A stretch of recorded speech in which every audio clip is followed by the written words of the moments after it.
wanted to ask you, I know you do a lot of work with the media, getting people's stories out.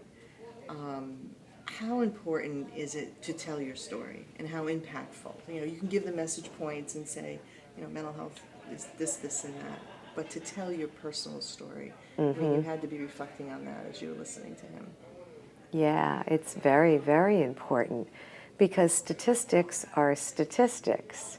But when you hear the truth through the spoken word, right, through the stories and through things that have actually transpired in your life and have touched you at such a deep level, those are the things that your audience needs to hear in order to truly be affected, you know, and understand how you feel and relate it to how they feel so they can be inspired to take action.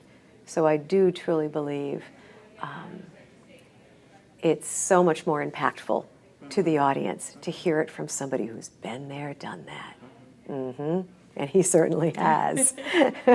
Yes, I could see people, you know, asking questions about, well, it might not be me, but it's somebody I know, or maybe this is why this person, you know, doesn't want to go places or whatever. So I can see people, you know, like you see people's brains moving about, you know, kind of relating the message to a broader person than just themselves, and especially in the workplace. Don't we all have anxiety, right? And we all have fear to a certain degree.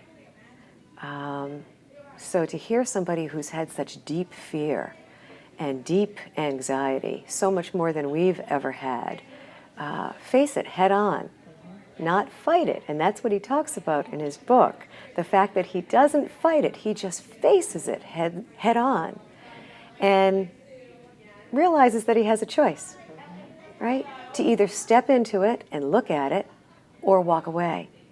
But because he steps into it and looks at it, he can deal with it in his own way. You know, I think that choice thing is very, very important when you think about it.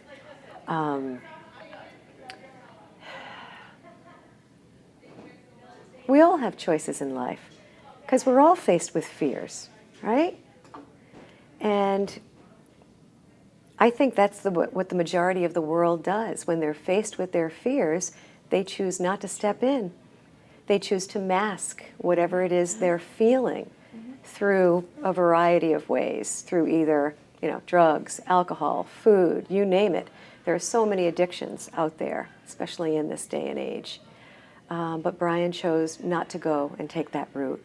He chose instead to face whatever he had, the debilitating fear head on, and look what he's accomplished.